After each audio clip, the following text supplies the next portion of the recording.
Okay, here we go. Here we go. I'm back with one of my favorite guests of all time. Super fascinating gentleman sitting in front of us today. I can't wait to get into this conversation because so much of what he specializes in, has done for the majority of his career, is actually taking place in real time in the good old US of A. Please welcome back to VladTV, Hector Berrellez. Hector, what's up, brother? How you been, man? You look great. Thank you. You look great as well, man. You look great as well. And I'm going to tell you, as soon as I saw you, I'm like, yo, I'm so excited to get into this interview. You put a big smile on my face just walking in the door. So I'm happy to see you. Same here. Okay, let's get into it. Hector, I've sat down with you several times now, and the last time I sat with you, we spoke about then a Donald Trump who was looking to get back into office for a second term. He has since become the president of the United States again. And I asked you a very specific question. I said, what do you think about Trump's effectiveness on the border issue? And you said you thought he did pretty good in his first term. So I want to start there. What do you think about this administration and their effectiveness in policies concerning that border? I think that he has been very effective. He is determined to basically get all these criminals that were let in during the last administration. A lot of them come here not to work, not seeking really a better life. They come here to commit crimes. A lot of them are rapists. A lot of them are murderers. A lot of them are people that were in mental asylums in other countries. Enemy countries of ours, the likes of Venezuela and Cuba, have released all these criminals upon us.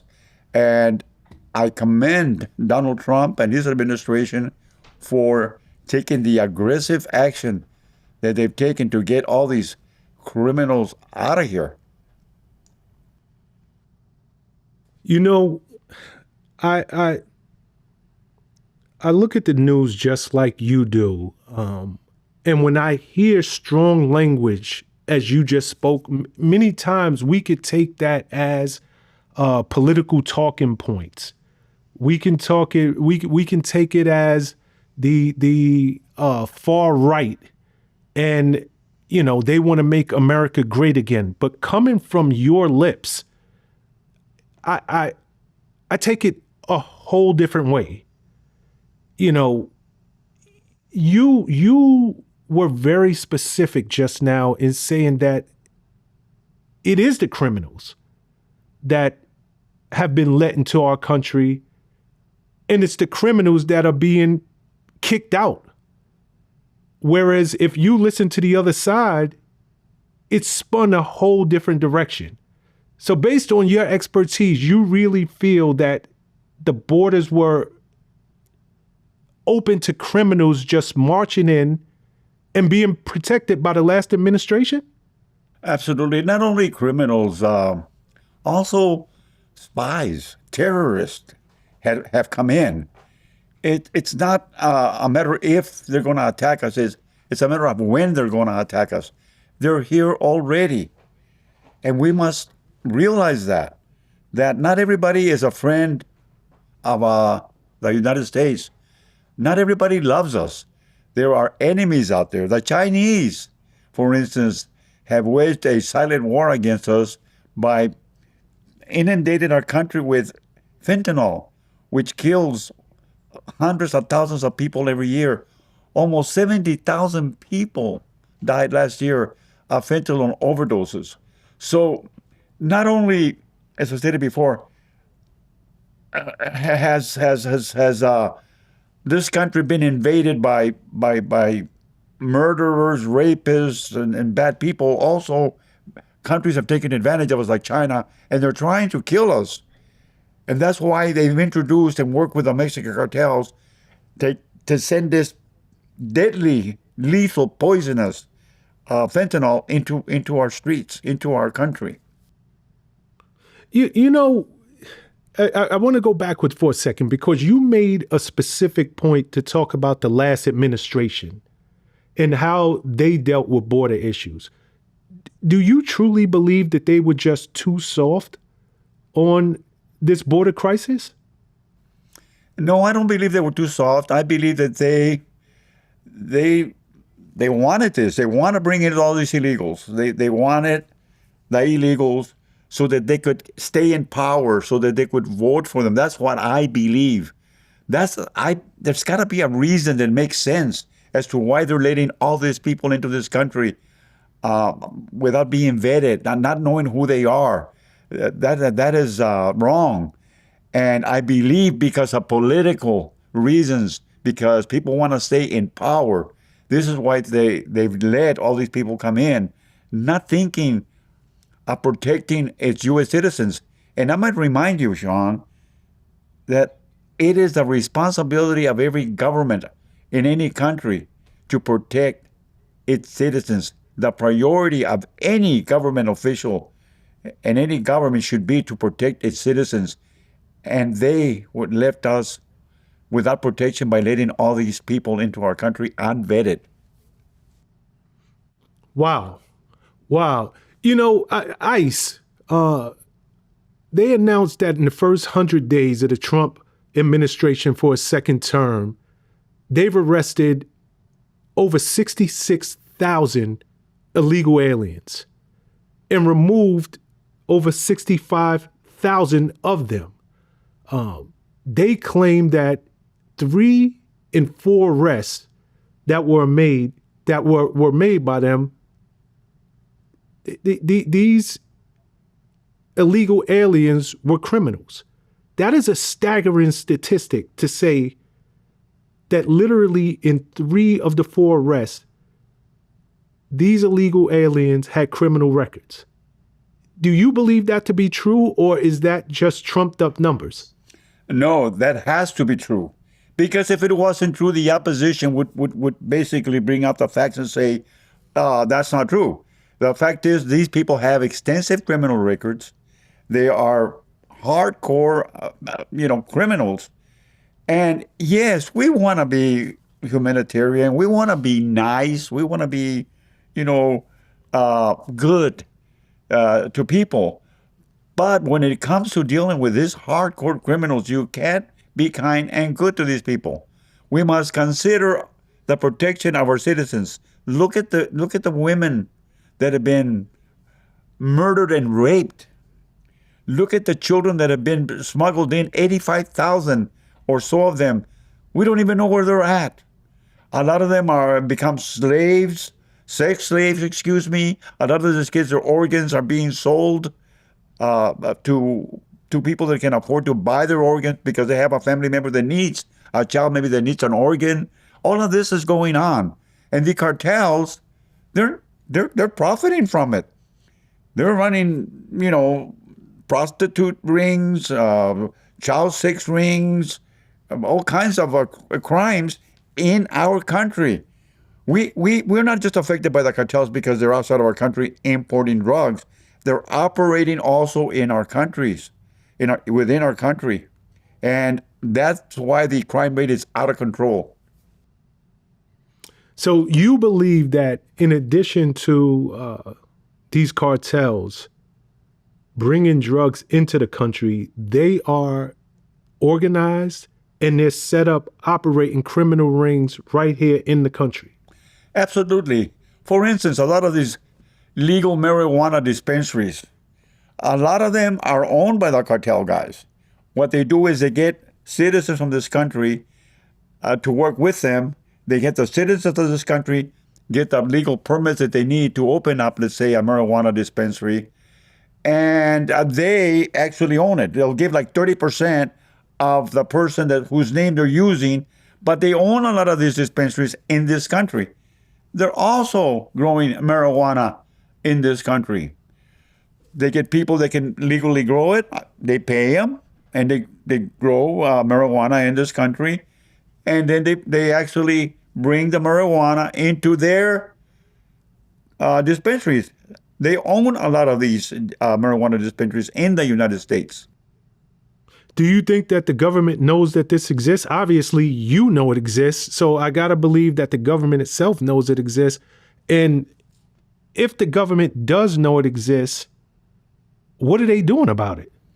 Well, when they find out about it, obviously, yeah, they will take enforcement action. They will, arrest him and shut him down. But there's so much of it going on that they can't stay up with it. It is out of control. Yo, this right here, this is wild. This is an actual report from a data broker. 11 pages. Every page has info about me, where I live, what I buy, what sites I visit, stuff I didn't even know was trackable. They're selling this, your info, to whoever's paying. Scammers, spammers, stalkers, they can all buy it. And they're making billions off us without our consent. How does it make you feel that these data brokers are making billions selling personal information without your consent and destroying your privacy in the process? And that they make no effort to stop scammers, spammers, and stalkers from buying it? But what if I told you you don't have to go off the grid to get your privacy back? That's where Aura comes in. Aura is today's sponsor, and they're serious about protecting your privacy. They scan data broker sites to find out where your personal info is being sold, and then they automatically remove it. They even keep it off for good. Other services do part of this, but none of them offer everything Aura does.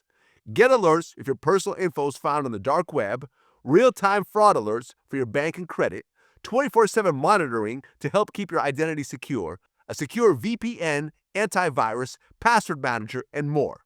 US-based support available around the clock if something goes wrong. And if something does go wrong, $5 million in identity theft insurance and 24/7 US fraud experts ready to help. Look, your personal info is out there right now. Aura will get to work scrubbing it clean. You can try it free for 14 days at https://aura.com/DJVlad. That's enough time for Aura to remove your info from these shady data sites without you lifting a finger. Don't let these companies sell you. Protect yourself, your family, and your name. I'm not leaving myself vulnerable, and you shouldn't either. Hit that link, aura.com/DJVlad. Wow. There's always going to be the other side. And in this border issue, in ICE really being ramped up and given these expanded enforcement tactics, the critics are saying, hey, you guys are not just targeting illegals that have criminal records. You're also arresting non-criminals. And you're doing it under this expanded enforcement tactics that you've been given. Again, is that just talking points from the other side, or do you believe that that's real? No, the other side, basically, they're telling the truth. They're when they raid a place, a house, let's say an apartment complex, looking for a murderer, illegal murderer, and they're there with other illegals, they have to remove them because even though these other illegals are not committing any crimes, they're there and they're not supposed to be here illegally. And there's no country in the world that I've ever been in or know of where you can just go in without papers and nobody does nothing to you. They leave you alone. My own mother was basically deported from Mexico to the U.S. because she was living in Mexico, and they found out about it. They reported her, and she was, deported back to the United States, picked up and deported. So no country, Shawn, no country will let anybody just go in the way we do and expect them to stay there illegally forever. So I thought you're of Mexican descent. Well, that's what I'm saying. My mother was born in the U.S. of Mexican descent. She was born in the U.S. and she went to live in Mexico. And somebody reported her when she was living in Mexico, and she got deported from Mexico and brought to the border at the U.S. border and said, "You're deported. Get out of here." Wow. So I know that for a fact. I mean, that happened to my own mother. So what I'm saying is, there's no country that I know of where you can just go in there and live and work and do what you want to do there, and with not nobody bothering you. All countries have, deportation laws, and all countries have laws that prohibit you from staying there and buying property and working there forever. I'm sure you're familiar with this. About 2 months ago, ICE, they conducted one of the largest workplace raids ever. It was done at a Hyundai vehicle and battery plant down in Atlanta, I believe. They detained something like 475 workers.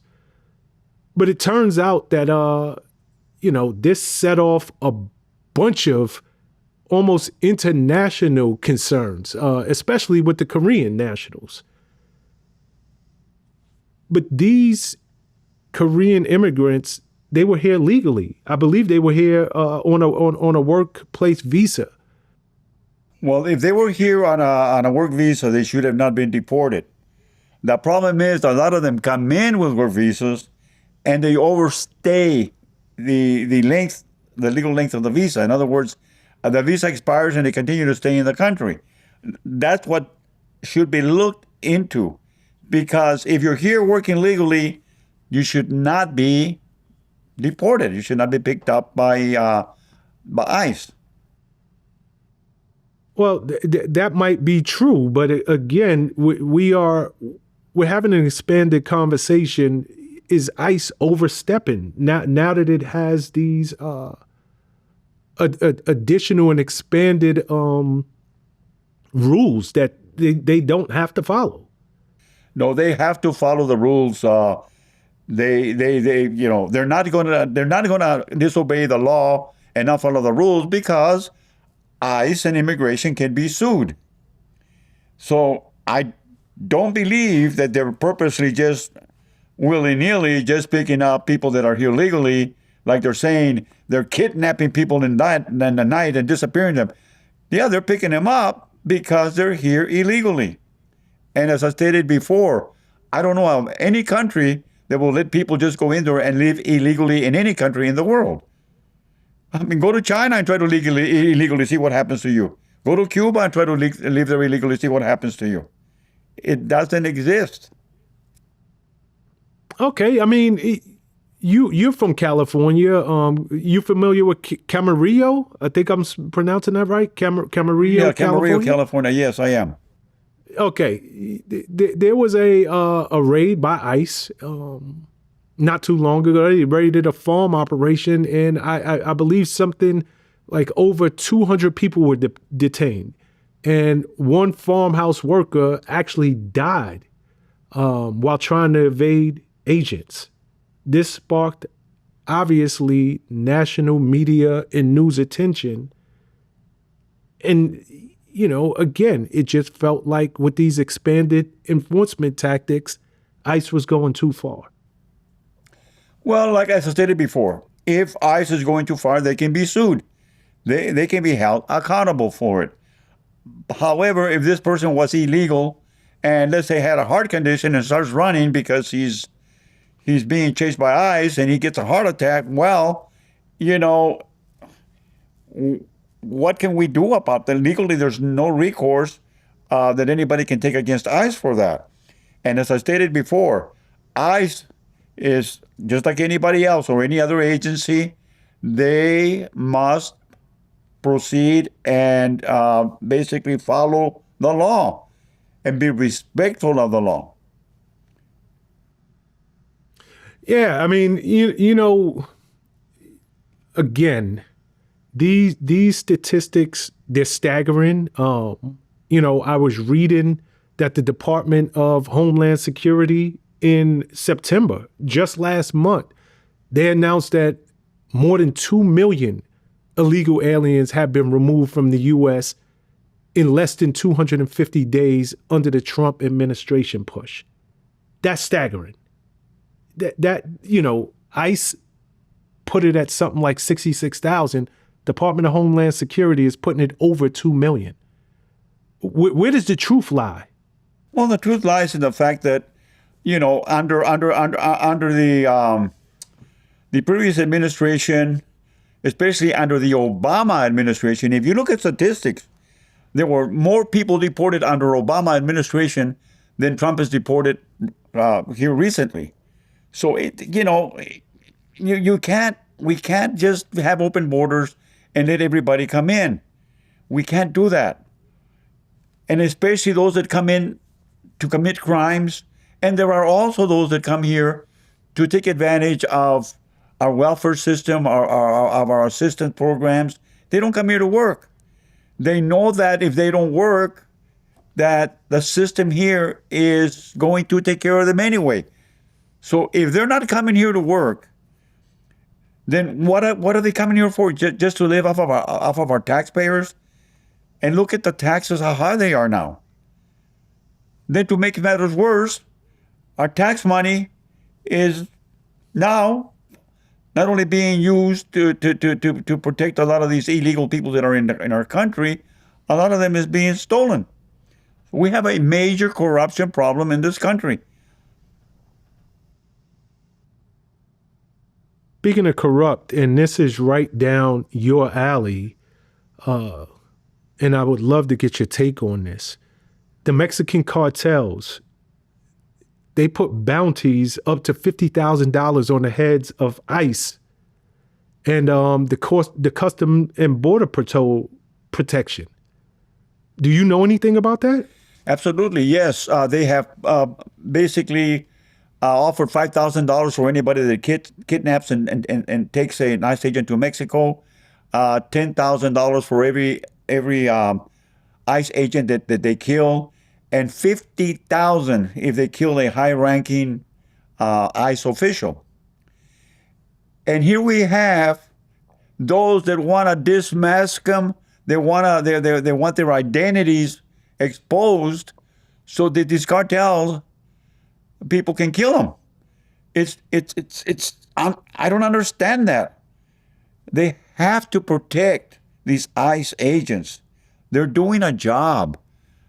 They're out there risking their lives, and yet you have all these people. Let's unmask them. Let's not cooperate with them. Let's make their job more difficult. Why? Why can't we get along? You know, you live in California. California just recently passed a law barring federal immigration officers from wearing face masks. Right to your point. These face masks are obviously to conceal their identities, keep them safe while they're doing their job. But it's not just people screaming that they should be unmasked. A law was passed. How do you even make sense of that? Knowing that cartels are putting bounties of up to $50,000 on their head. It's because poor governing our political people. What is the purpose of wanting ICE agents arrested? What is their motive of wanting ICE agents killed? What's in their heads? I don't understand that. They are law enforcement people enforcing our laws, and yet people want to go against them. They're ordering their local police departments not to cooperate with them, to even arrest them, the ICE agents, if they see them do anything wrong. And you know what, Shawn? I think we're very, very close to a civil war here, because you have the people that don't want to enforce these laws, the people that are totally to the left, and then you have the people to the right. There are states, as I said, oh, that's a blue state. Oh, that's a red state. What's going to happen? Are the red states going to go to war with the blue states? What road are we walking down? What sinister path are we taking here by all this confrontation? It's got to stop, because it's getting worse and worse and worse. You know, interestingly enough, I sat down with another gentleman who I loved speaking to, Sergeant Nicholas Irvin. Nick Irvin Army Ranger, sniper, 6 deployments, 5 of which he saw combat. And he said the exact same thing that you just said. This country is heading toward a civil war. That's where we're going. And to hear it come from your mouth as well, it's a scary situation, it's scary times that we're living in, because we're all Americans, but it has gotten to the point where each individual is planting their flag. I'm on the right, I'm on the left. It's almost no middle ground at this point. That's correct. And we see the world so freaking differently. It's so bad that we can't even talk to each other. I'm afraid to expose my feelings a lot of times when I'm with people that I know are totally woke and leftist. I'm afraid to express myself. Why? Because I'm afraid of violence. I'm afraid they might attack me and even kill me. So you gotta be careful what you say to who and where you're at. It's gotten that bad. Look at the violence. 2 assassination attempts on President Trump. 2. I'm gonna be surprised if he finishes out his term. This man is hated by some of these progressive leftist people. And I've never seen so much hate in my life. We can't even discuss anything anymore. It's terrible. You are lifelong law enforcement, and you just said something that was very, very powerful. You'd be surprised that Trump actually finishes out this term? I will be very surprised. He is a very hated man. And the media feeds into this. I've traveled to many countries in Central and South America, and I've never heard political opponents in those countries consider the opponent Nazi, fascist, Hitler. I've never heard them describe their opponent so strong. And it's not right, because you have these weaker individuals that think that by killing, let's say, Trump, are going to become famous because they've got so many people on TV and social media accusing him of being Nazi, Hitler, fascist, communist, and everything else, which is not true. You had an administration spent 10 years feeding to the public that Trump was a Russian agent. Are you kidding me? All a lie. It's all a lie. And what have they done to these people? To date, nothing. You just had the director of the FBI indicted for leaking information, for obstructing of justice, because he hated Trump. I've never seen this kind of hate. And yes, I will be very surprised if this man finishes his term, and I'll be very surprised if we don't end up in a civil war shortly, where the blue states are going to go to war with the red states. That's the path we're headed down. Wow. You know, I mean, while we're walking down this road, because the violence is at an all-time high, I'm sure you're familiar. Last month in Dallas, 3 people were shot at an ICE facility, 2 of which were illegal immigrants. I'm sure that the shooter was not trying to hit them. He was trying to hit actually ICE agents. And before he was caught, he took himself out like they all do, but he left writings on his bullet casings, letting the world know how he felt about ICE. So this just goes to your point that, the violence is at an all-time high, and people are really taking matters into their own hand, and they're committing the ultimate crimes. That is correct. That is why we now have to be careful what we say politically and where we say it. Because if you are around these people that are not mentally sane and you oppose their political views, he might get a knife and stab you to death just for that. Or if he's got a gun, blow your head off. It's gotten that bad. And I blame the media for that. I blame the media because they keep exposing all this stuff. This man is a communist. This man is a Nazi. He's Hitler. He's fake. And they keep repeating it and repeating it.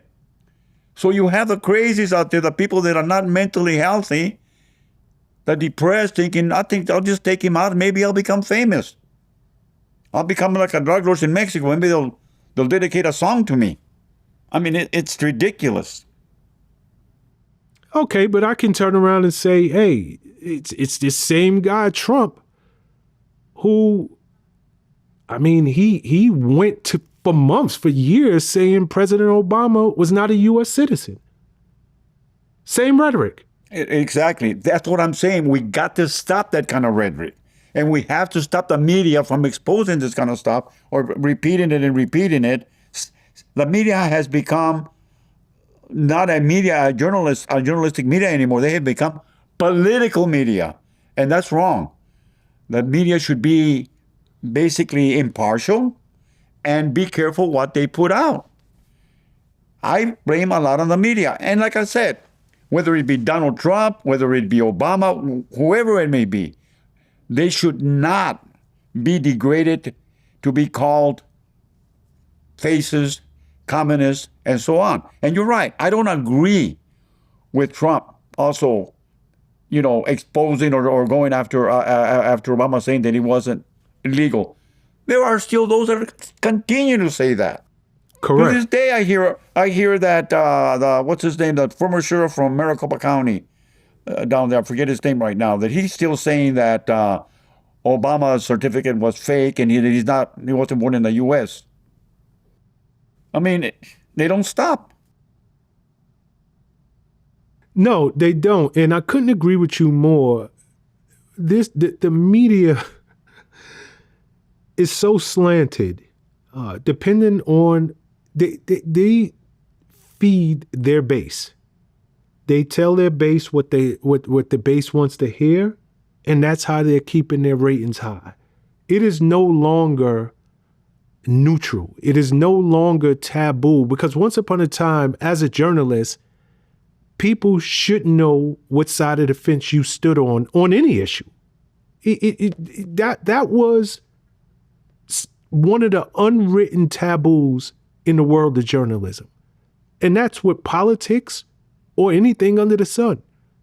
Nowadays, there are entire networks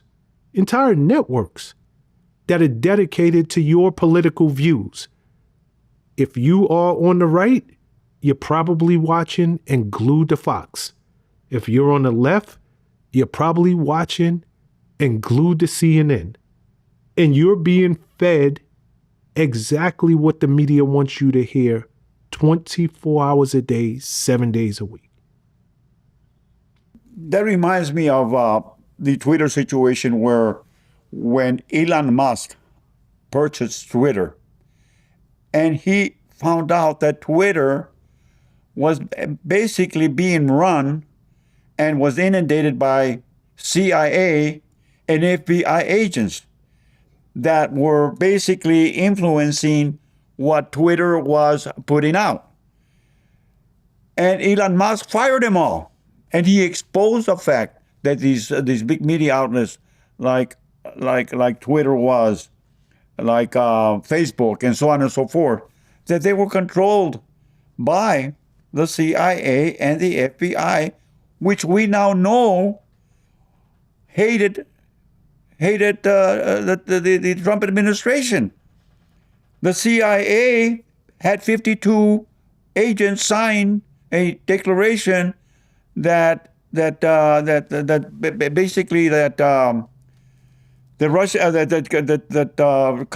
Trump was a Russian agent, and the FBI, they totally basically supported Hillary's false accusations again that Trump was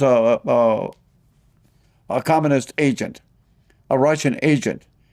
I mean, what is the media doing that? Why are they permitting all these, like you stated, being basically politicized by different groups?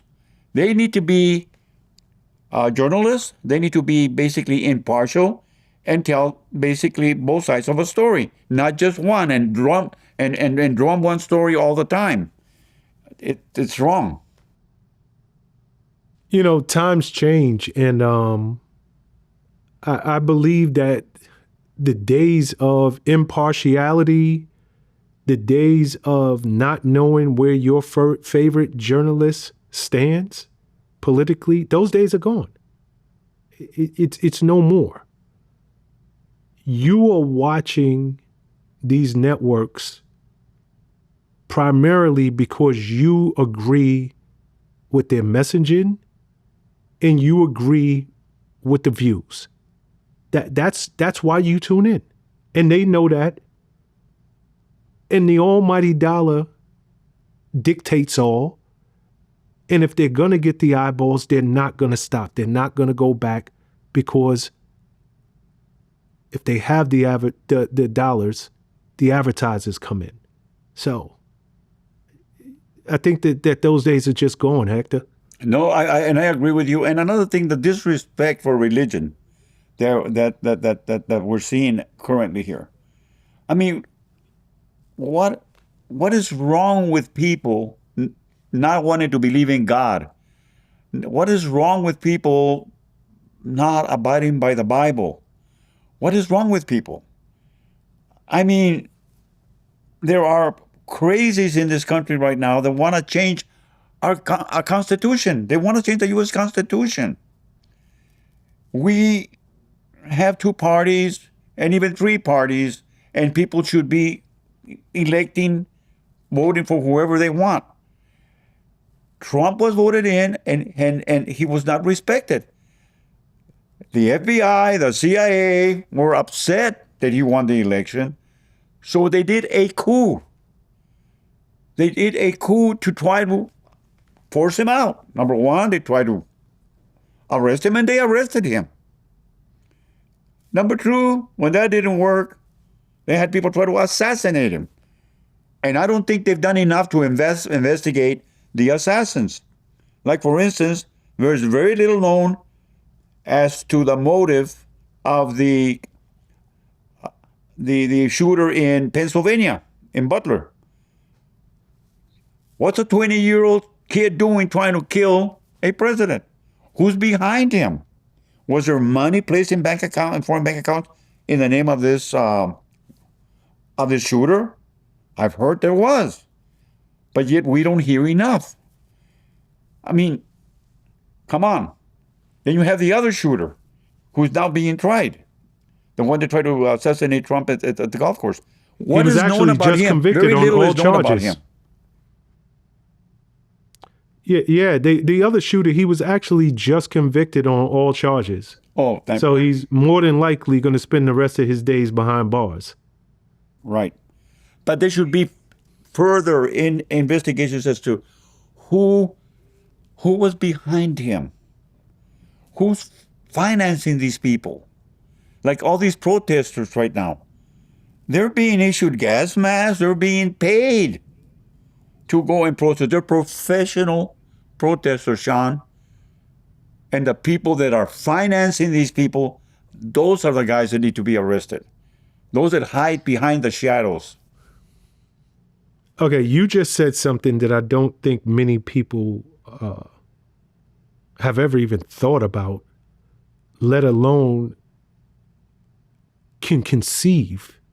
You're saying that many of the protesters that we see on the news daily, these are professional protesters that are being financed by groups that have the same ideologies? Yes. Antifa is no secret. Antifa was getting millions of dollars by groups. They are to this day very well financed. So when we see these protesters out and they actually have gas masks, this is not like they just picked it up themselves. they were being issued these gas masks. There has been videos of vans pulling up and issuing gas masks to some of these protesters. And some of these protesters have admitted to law enforcement that they were being financed and paid to go out there and protest. They're not taking days off from work for nothing. They're actually being paid, financed by people that want to destroy this country. You know, you are clearly of Hispanic and Latin descent. So when I listen to you, it's always fascinating to have these talks because you're talking about there's a war against, illegals of Latin and Hispanic descent. So are your views the way that they are because you come from a life of law enforcement? Because it is always for somebody like myself. There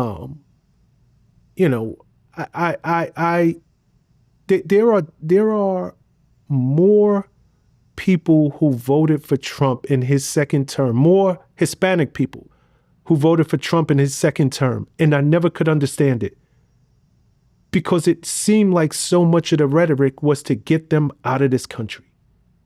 Where do you think your personal views come from? My religion. I believe in God. I'm very Catholic, as most Latins and Hispanics are. We don't believe in all these woke situations that are basically in existence now. It's our religion. And the fact that Donald Trump basically backs up religious groups, where the opposition a lot of times, they're against Catholics and religions. Okay? And I'll give you an example. What business did the previous administration have and the FBI have investigating Catholic priests, recruiting enforcement in the Catholic Church, Shawn? Come on. They're very anti-religion. And when Hispanic people that are very religious for the most part hear that, what? The FBI was recruiting informants to basically snitch on Catholic priests? That turns us off tremendously. That turns us off because of our religious background, not my law enforcement background. I believe in God and I fear God. And I was very, very hurt when Charlie Kirk was assassinated. It bothers me a lot because this man was preaching the word of God. He's a religious guy, and they killed him. And then you see people saying he deserves to be dead. Are you kidding me? This is, like I said, this is a path that we're going down, and it's a very dangerous path where you don't respect God and religion anymore. And that's why the Hispanic people will support Donald Trump and not the opposition that is investigating religious groups. That's such a unexpected answer. And the reason I say that, I truly did not expect you to say it's because of my religious beliefs, because I believe in God. I thought it was almost certainly your law enforcement background where, people who come from law enforcement backgrounds, they see the world one way. There's good guys and there's bad guys. End of story. But me speaking to you, I obviously know that that there's a gray area. But when we're talking about Hispanics and Latinos at large, I never could understand because it almost seems like they were voting against their own self-interest. Meaning, so many people who voted for this second term of a Trump administration, they're seeing uncles, abuelos, grandmothers being now deported. So it just seems counterintuitive for somebody like myself. Let's switch subjects for a second because I want to go kind of down a road that I know you're very familiar with.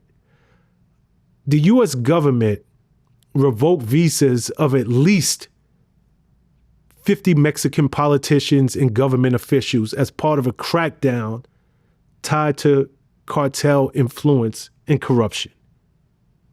First and foremost, are you familiar with that? And secondly, are you surprised? No, I am familiar with it, and I'm not surprised because most of the government officials in Mexico take bribes from cartels.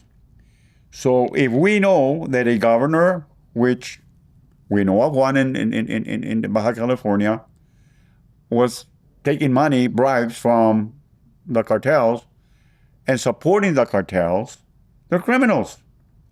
And we have a right to protect our citizens. And I think it's great that they are doing something to stop these foreign government officials from taking bribes from the cartel guys.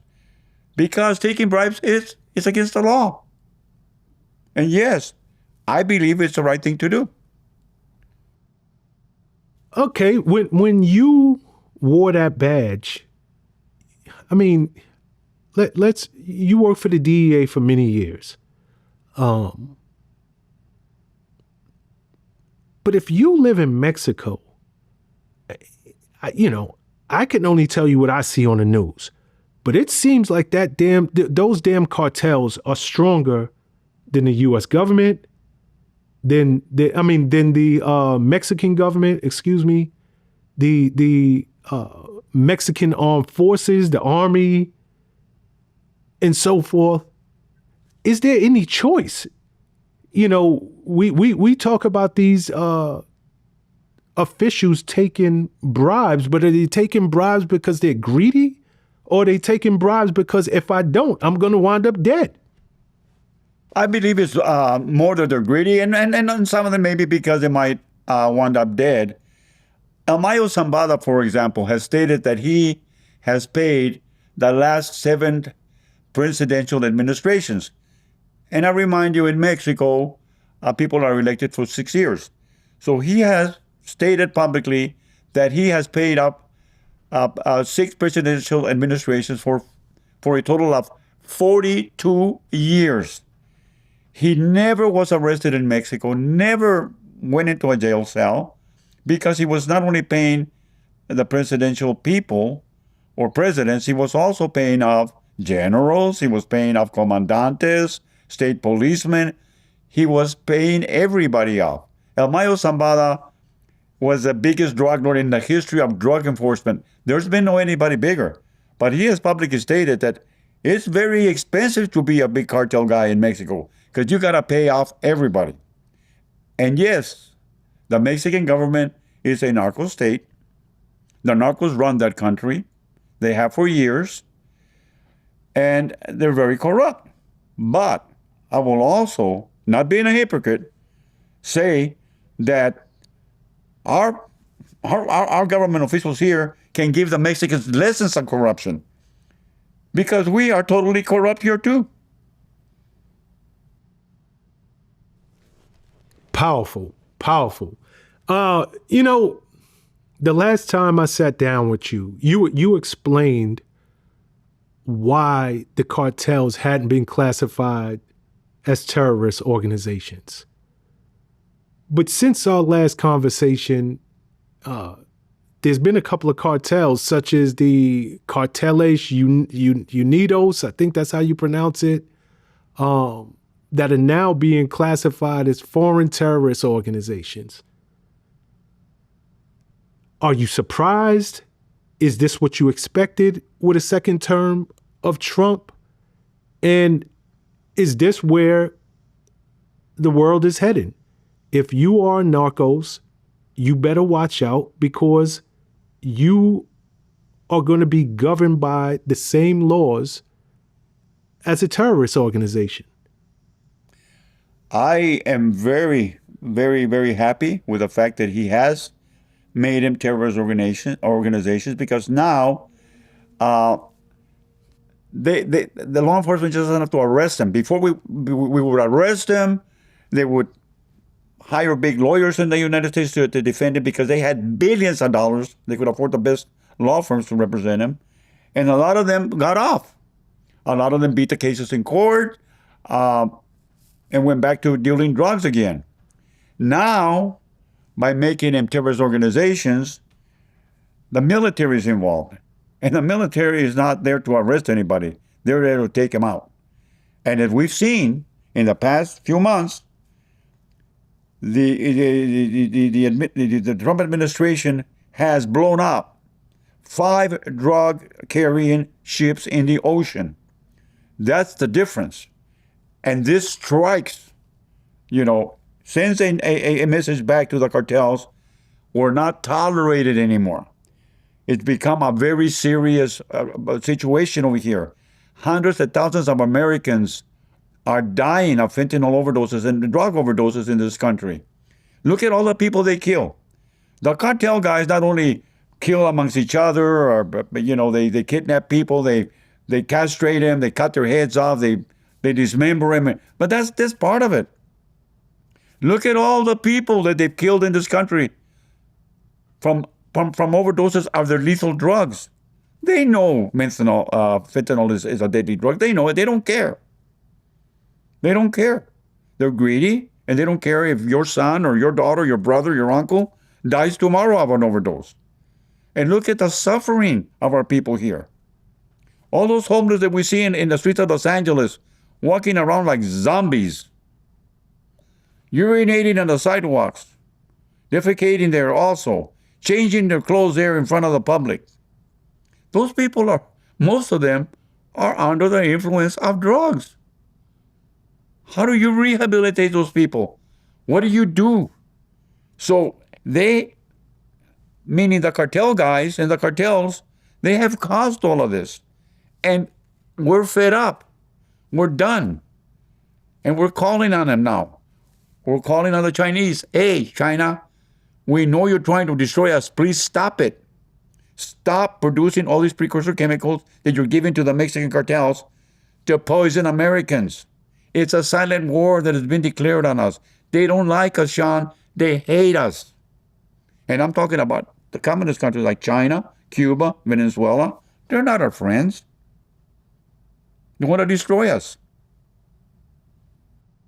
To your point, just yesterday, there was an airstrike that killed about 6 people on a boat coming to the United States from Venezuela, carrying drugs. Trump, he all but admitted that the CIA is conducting undercover, covert operations overseas, and they are actively going after these cartels. He's making no secret about it. If you are transporting drugs into the United States, beware. We are literally sending our drones. In the days of you bringing that stuff in by water, those days are done. Do you think the message has gotten out to other countries yet? Absolutely. That's why the Mexican cartels are desperate. They want to fight back. And what are they doing? They're putting, like you said, they're putting prices on heads of ICE agents. So it's sending a very strong message back that we're not going to put up with them anymore. However, they insist on still sending their drugs over here. Now, Mexico's been told, either you cooperate with us or we're going to go in and take him out. And the president of Mexico now, Sheinbaum, as you know, has released on 2 occasions numerous major drug lords. Caro Quintero, who killed Kike Camarena, was expelled from Mexico and ended up here in the United States. So yes, it's having a big effect on the cartels, and they're not happy, and they don't like what's occurring to them now. Okay, I remember the last time that you and I sat down and we were talking about the cartels and the Mexican government in particular. And I guess you can refresh our memory. And I'll say it in English, but you said the president, I believe, of Mexico said, we're going to deal with the cartels with hugs and not bullets. Do I have that statement? Do I have that correct? Yes, and I'll bring you back to that conversation. We were talking about the 19 Jehovah Witnesses that were murdered by the Sinaloa cartel. Remember, there was a group of religious people that were traveling from Utah to attend a wedding in Mexico, and they were all women and children in that, and there was a caravan of Americans going down there. The cartels, who were upset at the religious group because they weren't paying bribes to them, they ended up killing like 13 women and children, and they also burned 3 babies that were in their baby chairs. At that point, it was President Trump who went to the president of Mexico, Lopez Obrador, who is no longer in power, and said, hey, we got to do something about this. We got to do war, declare war on the cartels. This is horrible what they just did to these Americans. And that's when Lopez Obrador informed or stated to President Trump, that's what we don't want. We don't want a war over here. We're going to basically attack these cartels with hugs. Abrazos, no balazos. Hugs, not bullets. Publicly stated it. And obviously he totally corrupt, totally on the take of the cartels. And did nothing, by the way, nothing to arrest and bring to accountability those that assassinated those Americans. These boats that are being taken out by the Trump administration off of the international waters in Venezuela, are they carrying drugs provided by the Mexican cartels? Those drugs could have originated out of Mexico, and it could have been sent to Venezuela, and from Venezuela they were coming to the States. I don't know. But that they had drugs, that's 100%. They were drug-laden boats. And oh well, I mean, they blew them up, and the people that were the drug traffickers that were in those boats perished.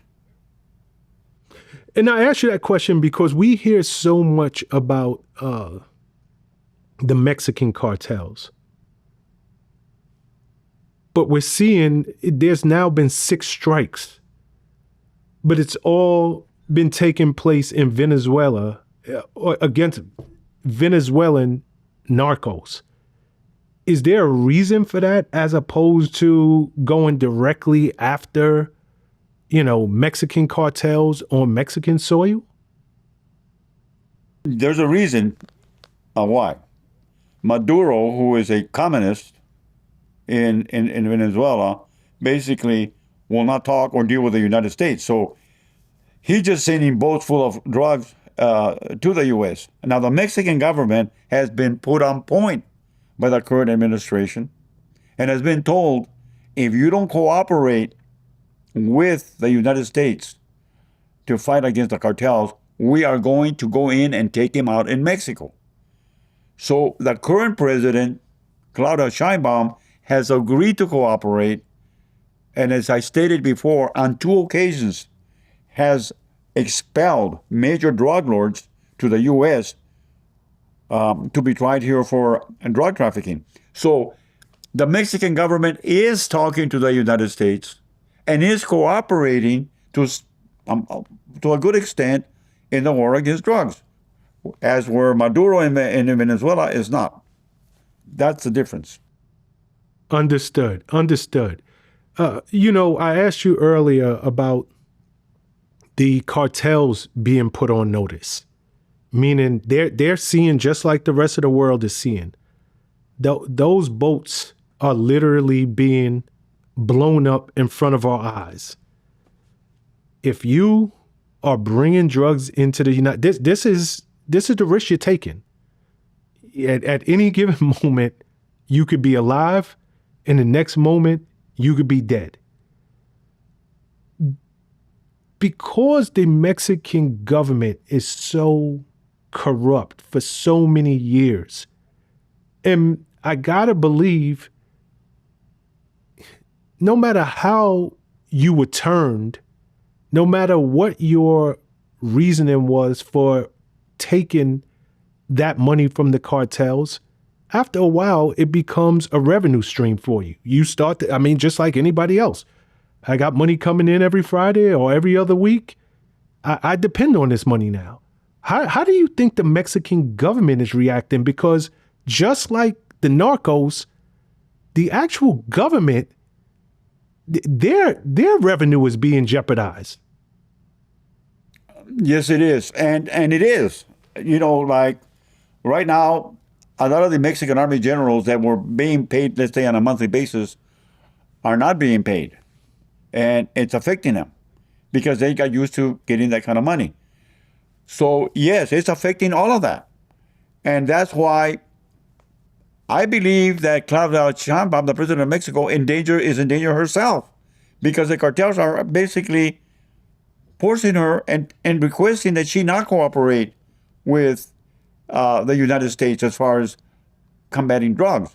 So I believe she's between a rock and a hard place. Here she is trying to placate the generals who are basically taking money from the cartels, and she's trying to also please the United States. So she's in a real delicate situation. Yeah, before she became the president, I want to say this was the bloodiest election season in the history of Mexico. There was something like 13 people running for presidency who, if I got my facts correct, and I'll look it up, that were actually killed. Yes. So why would, first and foremost, why would anybody run for president in that country? And secondly, to your point, she's got to know she's caught between a rock and a hard place, because if you don't play ball with the cartels, you're dead. And at this point, if you do play ball with the cartel, you have the U.S. that is swinging a hell of a stick that's saying we're coming after you. That is why I stated before that she's in a very, very delicate situation. She has to, basically, to some extent, please the cartels, or else you're right, they could take her out. At the same time, she's got to, cooperate with the United States in our war on drugs. I wouldn't want to be in her situation. And you're right. They've killed, I don't know how many presidential candidates in Mexico in the last 2 years. And look at all the journalists that have been assassinated in Mexico. Look, they're killed every day. I got to ask, why would anybody want that position? Why would anybody want to be the president if there's a good chance you'll never make it into office? You'll be killed long before there's an election. And with that being said, how do you think she made it all the way to becoming the president? Well, because she comes from the same party that the former president came from Morena. And I believe that it was agreed, probably with the cartels, that she would play ball with them once she became president, not knowing that Donald Trump was going to win, because she came in before Donald Trump, and thinking maybe things were going to be the same as they were under the past administration. And here comes Trump with his big baseball bat saying, "Hey, we're taking out the cartel, guys." So, she's like I said, she's in a dangerous position there. Nah, she really is. I wouldn't want to be her. And to your point, there are reporters, there are journalists. Mexican cartels has made it very clear nobody's off limits. That is correct. Literally, Nobody's off limits in limits. Mexico nor here. They kill people here too. And I am 100% convinced too that they have government officials, they're bribing government officials in this side of the fence also. That they're bribing U.S. government officials as well. Why are you so convinced? Because why are we so lax on drug dealers here? People get arrested for selling drugs and there's hardly any punishment. I think some of these judges are probably on the take too. Have to be. Okay. You mentioned his name earlier, but you also mentioned his name every time you and I have sat down and had a conversation. Ismael El Mayo Zambada Garcia. You told me he was the boss of bosses.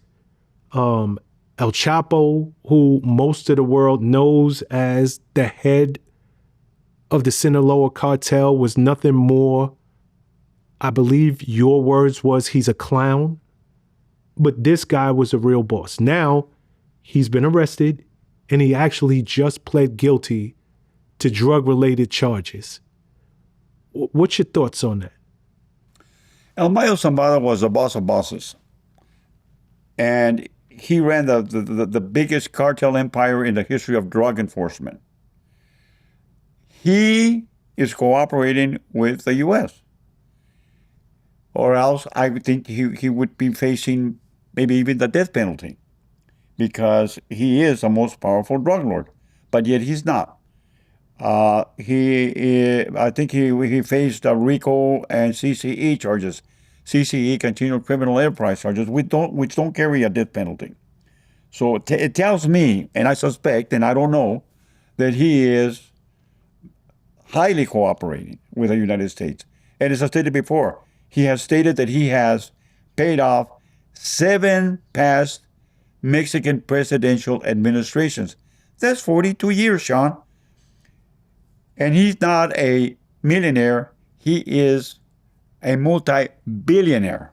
And there's 1,000 million and 1 billion. That's how much money the guy's worth. Whoa. I'm actually very, very surprised to hear you say you believe he is cooperating. This man has, El Mayo's now in his 70s. He has ruled with an iron fist in the shadows. Most people didn't even know he existed. I remember hearing you say his name, and I actually had to go look him up because that was just not a name I was used to hearing. You heard about El Chapo, you heard about the Chapitos, but you never really heard about El Mayo. And if you did hear it, it was a passing. Even in the Netflix series Narcos, he had a very, very very small part. They mentioned him, but didn't really mention him. So are you surprised that him of all people would be cooperating? No, not at all. Because all humans want to live. And he could have been charged, basically sentenced to death. He's in his 70s, as you stated. He's very sick suffers from diabetes. And he was tired of all the, and he stated himself, he was tired of all the pressure he was exposed to in Mexico, having to keep the government all paid up, paying everybody off. And not only that, remember, he just wasn't distributing drugs to the U.S. All of Europe, he inundated all of Europe. Russia. This guy was selling drugs to all kinds of countries and nations. He was huge, extremely huge. But you know what? You only have one life. You can only spend so much. And when you're sick the way he was, how could he enjoy his money anymore?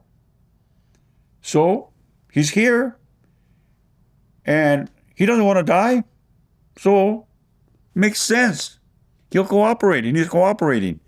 And I suspect that the administration of Pam Bondi is going to go after some of these past presidents and charge them with basically drug charges on them.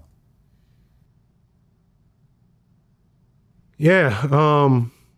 Wow. You know, in July, I believe it was earlier this year, July 2025, Ovidio Guzman Lopez, which is one of El Chapo's sons. He was on that same airplane that brought El Mayo to the States, where they were arrested, and I believe they were arrested somewhere in Texas.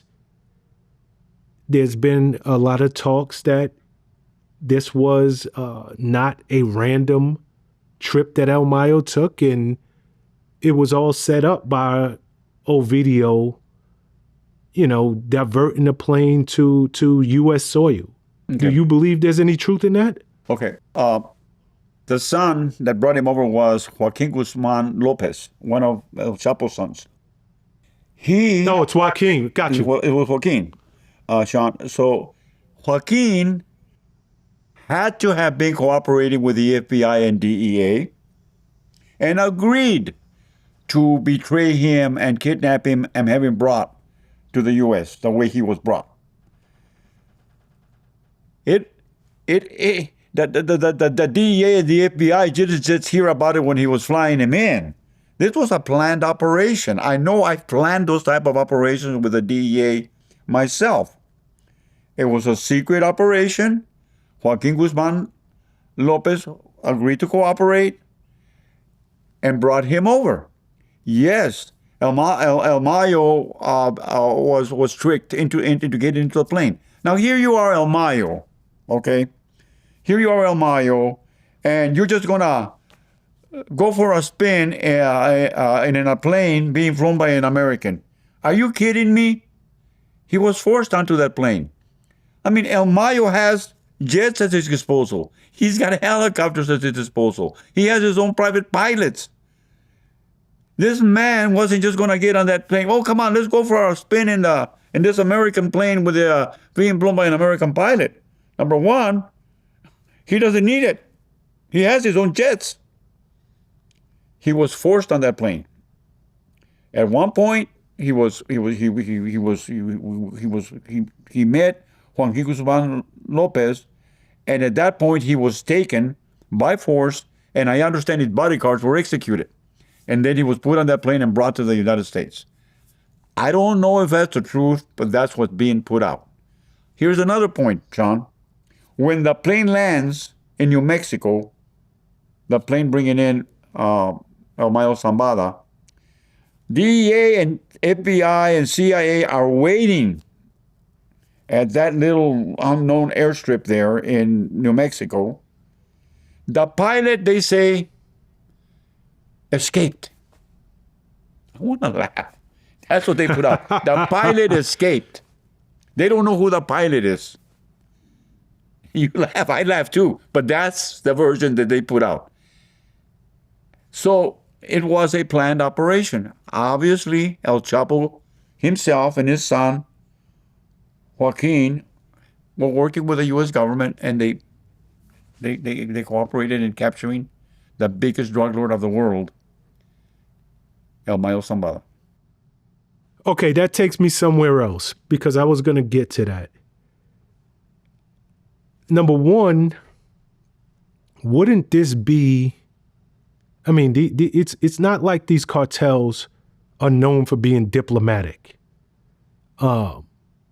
So Joaquin betraying El Mayo, the biggest drug dealer in the world, he has to know my family, my loved ones. Everybody's going to be wiped off the face of this planet if it's found out. But number two, I was going to ask you, what would his father think?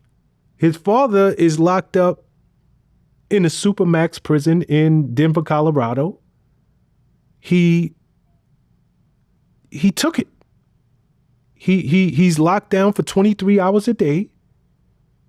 And to my knowledge, he didn't tell on anybody. He took it. I will die in a federal prison. Are you saying that you believe El Chapo knew about this plan ahead of time? I don't know, but I believe so. He had to have. His son is also facing charges, Joaquin himself. He was wanted also. And something was worked out. I don't know what the deal was. What the arrangement was with the government, El Chapo and his son Joaquin. Everybody makes a deal. Okay? Everybody wants to make a deal when they get caught. Okay, you caught me, but I'll give you this and I'll give you that in return. I know I've been there. Okay? So everybody wants to cut a deal.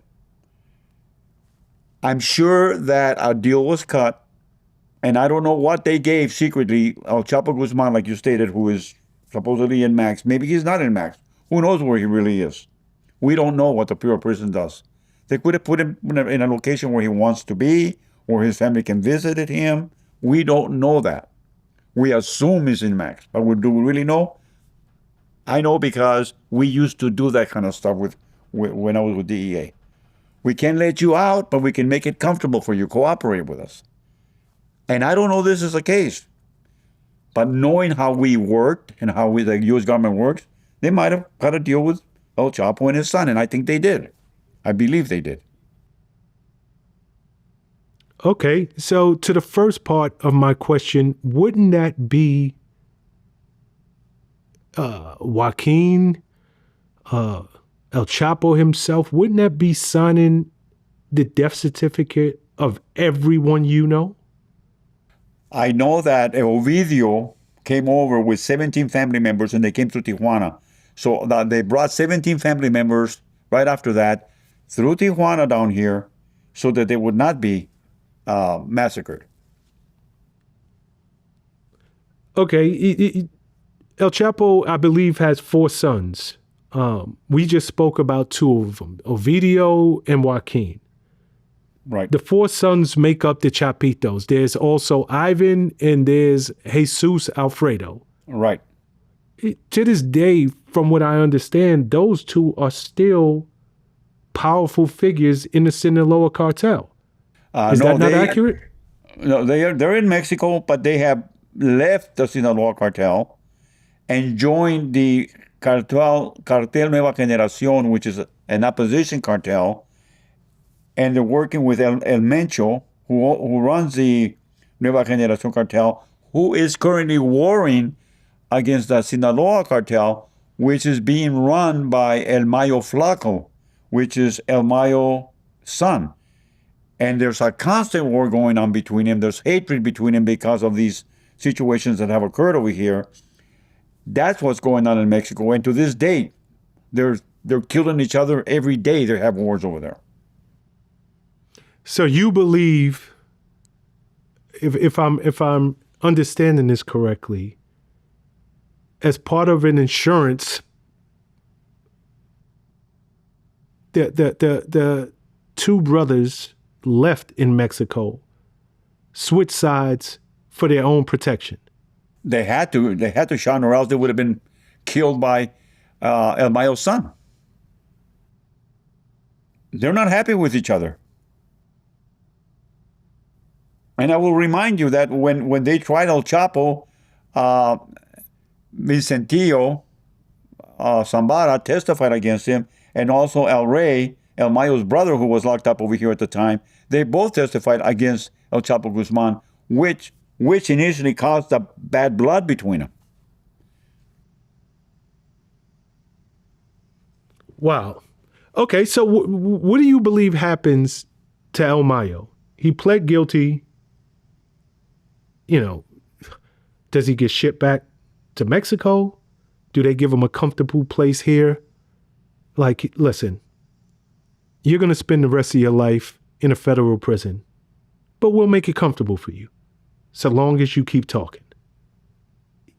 Is this what the end for him looks like? Or is he in Supermax? I believe that's going to be the end for him.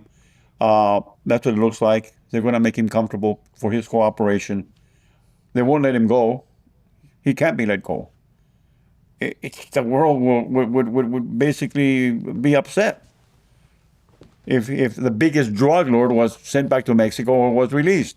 So he will do life comfortably in some U.S. prison as long as he cooperates. Got you. Okay, there's another name that you have mentioned in every interview that you and I have had.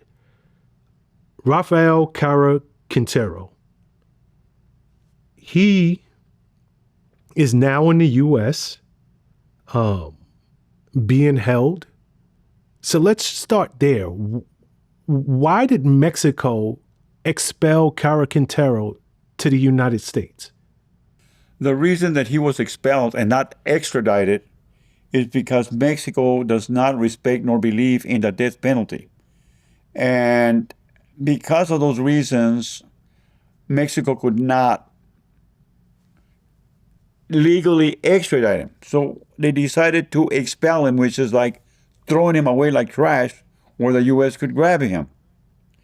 The U.S. grabbed him, he's here, and now he is being held in New York, where he is being charged with RICO drug charges and also with CCE, which is continual criminal enterprise, also charges, which are not death penalty charges. However, and I want to make it extremely clear that he has not been charged for Kiki Camarena's murder. And why do I know that?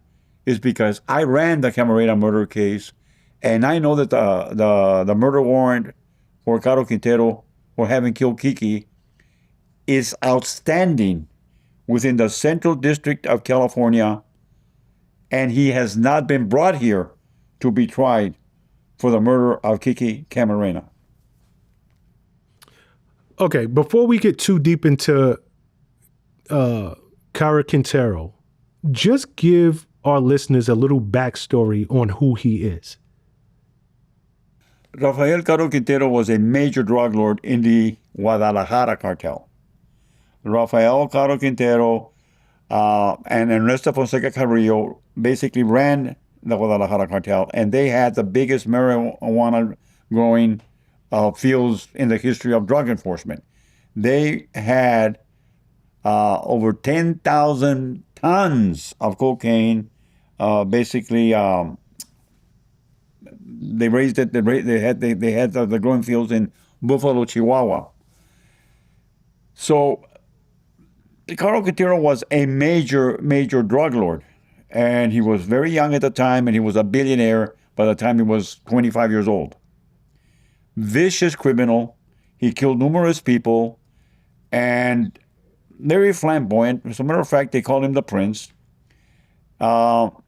He kidnapped the governor's daughter when he fled to Costa Rica, or not fled because he was assisted by the CIA in fleeing from DEA after he killed Camarena. A CIA pilot by the name of Werner Lutz, flew him out of Mexico and hid him. The CIA hid him in Costa Rica. When the DEA found out that Cara Quintero was being protected and hidden in Costa Rica, we had the Costa Rican police help us, and we arrested him and brought him back to Mexico to face charges for Kiki Camarena's murder. Now, there's a reason I believe that Cara Quintero is not being tried for Kiki's murder, because the government of the United States doesn't want all of this stuff, all of this evidence of CIA involvement to come out. So I don't believe they're going to charge Cara Quintero with Kiki's murder, ever. I don't believe it. Because if they do have a full-fledged trial, all of this information about his association and involvement with the CIA will be exposed. Okay, before we get to that, and I definitely want to, let's go backwards for a second. Why was he ever released from the Mexican prison? Because he had a lot of money, and he was released on numerous occasions because he paid off the government and he paid off the judges.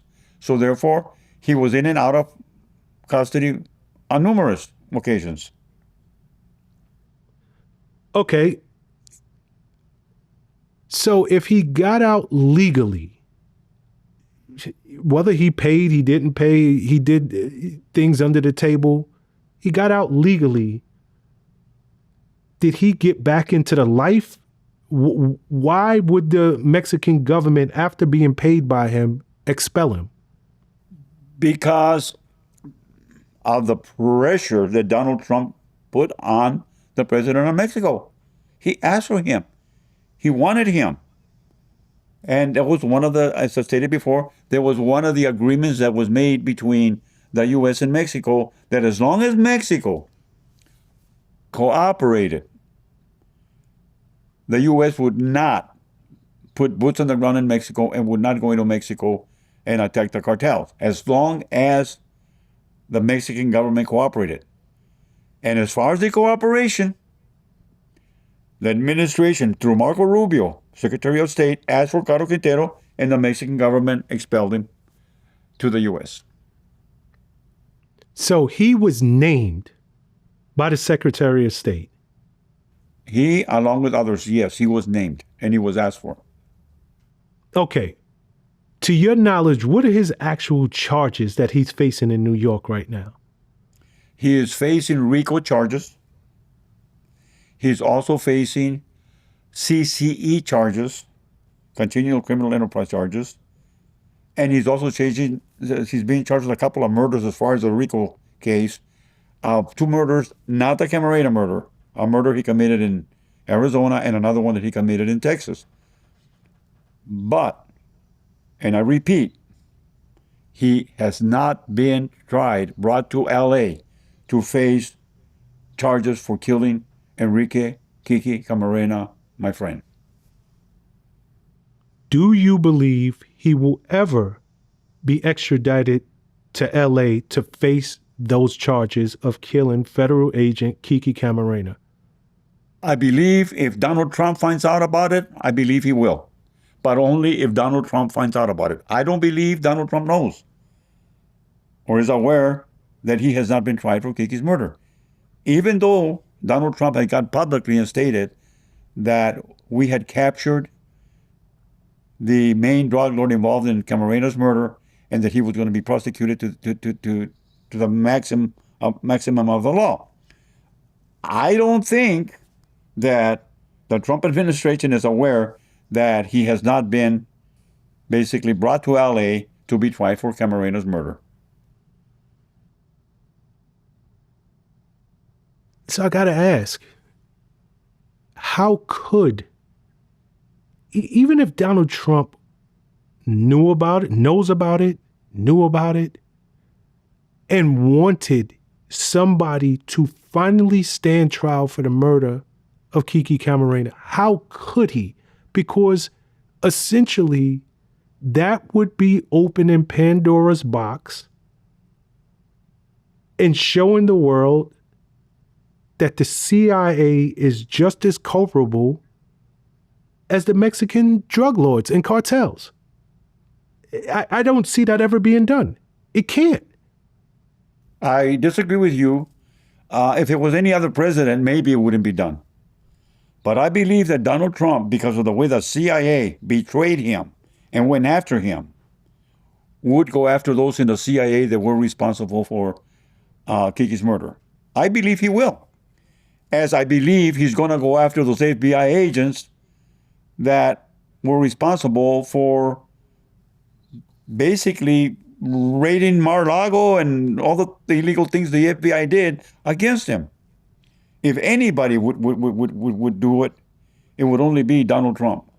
Not caring to expose the the corruptness of the CIA. I have faith that Donald Trump will. And I hope that Donald Trump or some of his folks are listening to me right now.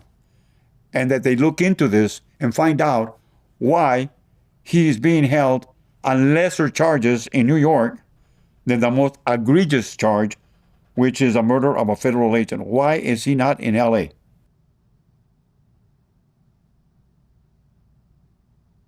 Cara Quintero, he wasn't the only one. Do you believe that there are any other living co-conspirators? And will they be brought to justice? Yes, there were others, and others have been indicted and are doing life terms. Yes. But not for the murder of Kiki Camarena. Yes, we have had people charged with Kiki Camarena. We have. And they were charged with this murder, and some of them are doing life terms to this date. However, like I said, Carlos Quintero has never really been charged in the United States or ever been tried in the United States for Kiki's murder. So if there are co-conspirators... Absolutely. Okay, so we'll speak in definites. There are co-conspirators, but some of them, as you personally know, are in law enforcement, ex-law enforcement, were part of the CIA. Do you believe those individuals, and I know you said just a few minutes ago, if anybody's going to do it, it's going to be Donald Trump. But some of these guys are long retired. They're gone. Do you believe any of those guys will be dug up and named as a co-conspirator? I believe so. Even though they're retired, they're still alive. And remember, there's no statute of limitations on murder. So yeah, I believe they can be tried. Former CIA and DEA officials that were involved.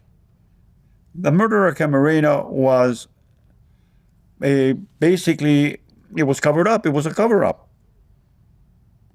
They told me that the reason the drug lords had killed or kidnapped Kiki was because he was responsible for destroying the Carlos Quintero's Buffalo Chihuahua fields, marijuana Chihuahua fields, and that's not true.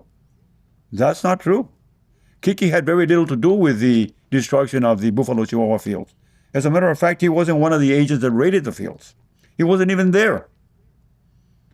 Kiki's participation in that investigation was that he provided the pilot that overflew the marijuana fields, who photographed him, and Kiki got the negatives and developed them and sent them to Mexico City. That was his total involvement.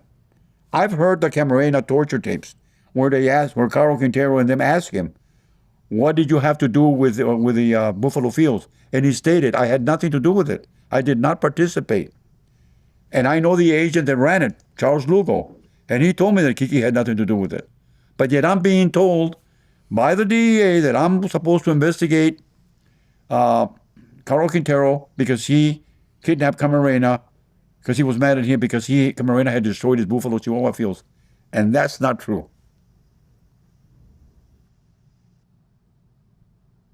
So why, in your opinion, would the CIA want to interrogate Kiki? The CIA's involvement with the drug lords occurred back in 1980, 82, because they wanted to support the Contras who were fighting against the communist regime, Daniel Ortega, in Nicaragua, because the Daniel Ortega communist regime had overthrown the Anastasio Somoza regiment in that country. So the Contras were fighting against the communist regime of Daniel Ortega. They went to the U.S., the Contras went to the U.S. and said, "Hey, give us a hand here. Help us finance this war.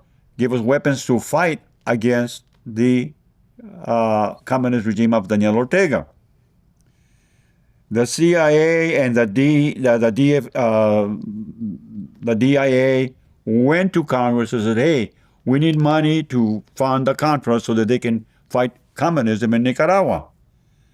Congress, through the Bolin Amendment, denied giving any military nor financial assistance to the Contras.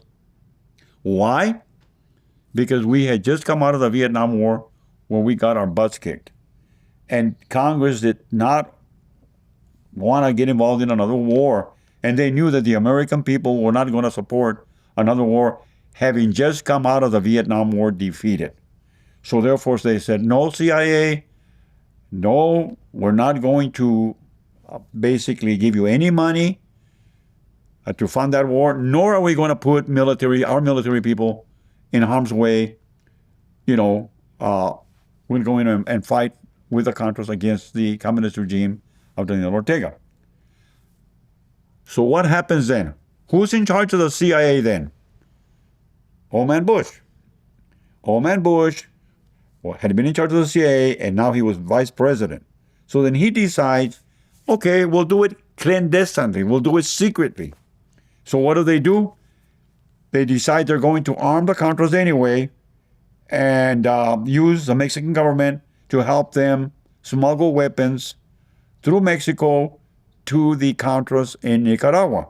So there's a meeting held with the Mexican government officials by then the Bush administration, where it is secretly agreed that Mexico cannot overtly help the CIA in its endeavor to arm the Contras, but they could do it secretly. And the way they would do it was for them, meaning our administration, the CIA, could become partners with the cartel guys because they had the routes. They had the planes, they had the landing strips, they had the whole routes that they could smuggle the weapons secretly to the Contras. And that's what happened. There was a marriage of the Guadalajara cartel being run by Rafael Caro Quintero, Ernesto Fonseca Carrillo, and Miguel Felix Gallardo with our CIA. And they start running weapons through Mexico to the Contras. And they're using where? As a site? Caro Quintero's ranch in Veracruz. And what airlines are they using? Setco Airlines, owned by drug lord Mata Ballesteros. Okay? So now they've got Caro Quintero in their payroll, and they've got Mata Ballesteros also in their payroll because they're using his airlines, and they're using Caro Quintero's ranch as a point from where to smuggle the weapons south. What happens with time? They need money. So the CIA needs money to fund the war because Congress ain't funding it. So they become drug dealers. And they start bringing in drugs themselves. And they're using two Contra officials in LA, Edwin Menezes and Danilo Blandon, who are supplying tons of cocaine to Freeway Ricky Ross, who's selling the cocaine. And now they're using this money supposedly to fund the Contras who are fighting communism in Nicaragua. I just gave you the whole thing right there. Got you. I mean, you just bring up a name that many viewers of this channel are very familiar with, Freeway Ricky Ross. I could have asked you this before, but have you ever met or had any dealings with Ricky Ross? Yes, I know Ricky Ross personally. With him and I have talked. We have been basically interviewed together on numerous occasions. And Freeway Ricky Ross basically was set up by Danilo Blandon, who testified against him. Danilo Blandon, being the guy that was supplying him, basically never went to prison. And here, Freeway Ricky Ross was given a life sentence.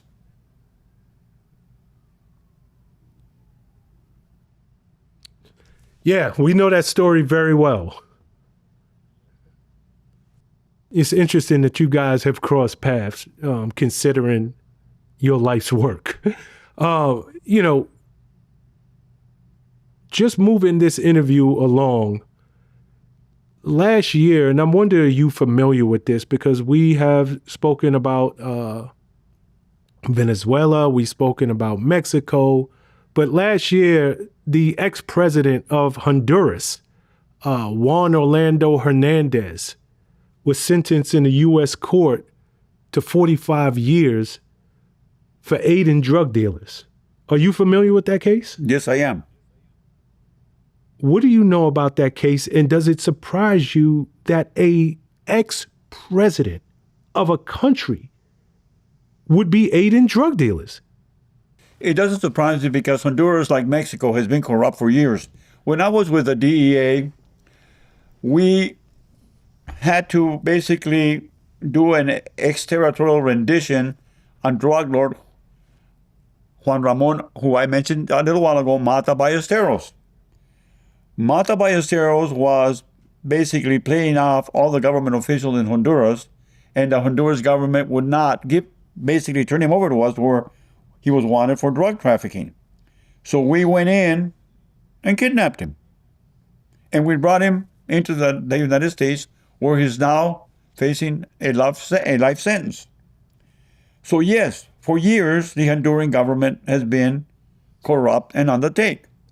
As a matter of fact, when we kidnapped Juan Ramon Mata Ballesteros out of Tegucigalpa, Honduras, our embassy was burned to the ground as a protest for us kidnapping Juan Ramon Mata Ballesteros. So it doesn't surprise me that this last president, Hernandez, was convicted. And I believe that like he was convicted, I believe that numerous former presidents of Mexico are going to be tried and convicted also for taking bribes and being part of the cartel organizations. Wouldn't that start a war? If it went that far, do you believe it would be a war between the two countries? Absolutely not. Mexico cannot war against the United States, the government of Mexico, and the citizens of Mexico are great people. I love them. They're not going to go to war against us. Heck no. And not only that, if they can't control the damn cartels, or the dumb cartels, excuse me, you think they can fight us? They can't even fight the cartels in their own country. Least fight our SEALs and Marines and our great military that we have. There's no way. They would never go to war with us. You know, earlier in this conversation, in addition to the very last time you and I spoke, you mentioned that China waged a secret war against the United States. They were behind supplying the raw ingredients used to make fentanyl to the cartels in Mexico. What are your thoughts on the current U.S.-China relations as it stands right now? The relations are not good because President Trump has called them on the fentanyl issue and basically has exposed that they're in fact involved in a silent war killing our U.S. citizens. It's not good. And look at all the terrors he has placed on China. So the relationships between the U.S. and China are not good right now. Can't be. Okay, unlike Mexico, China, they're equipped, they're armed, they're trained. They have the size, they have the largest military in the world. Can you foresee relations between U.S. and China ever getting to the place where there is a war between, or a real threat of war between the two countries? It could develop into that, even though I don't think that it would happen. I think there would be restraint. As with the Russians, the same thing.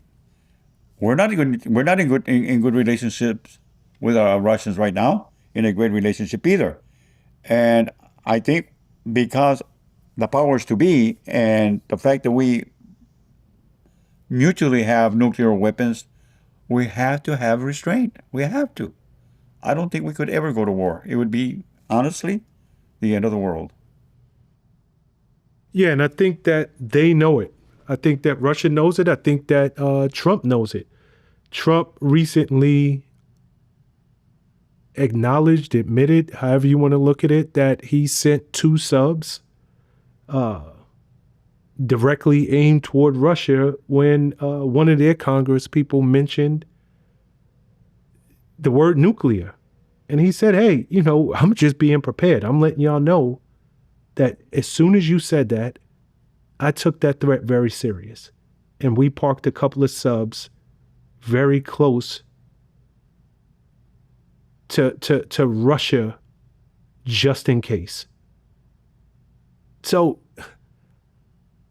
this is it's a very, very scary situation that we're all in. And it's a powder keg that feels like it's ready to blow. But to your point, if it does, it could be the end of the world as we know it. That's correct. And I believe in Trump when he says that he can stop the Ukraine war without shooting one bullet. And he's going to do it by how? By putting economic sanctions on the Russians, by getting our allies, our European countries, not to buy gasoline, petroleum, crude oil from the Russians. So therefore, he could force Russia's aggression against Ukraine by merely putting economic pressure against the Russians. We don't need to expend one bullet, as Donald Trump has stated.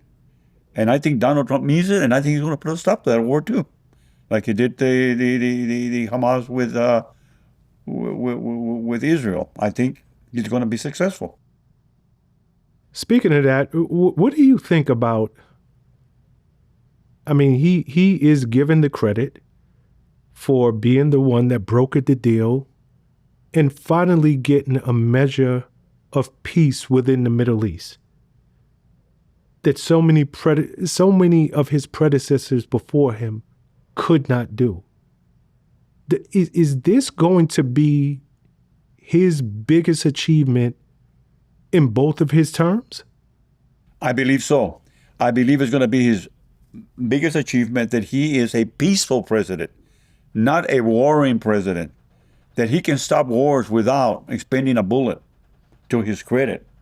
And he's smart enough and he has the know-how to do it. I believe so. I believe that he's going to put some very strict sanctions on Russia, where Russia is going to have to stop fighting Ukraine.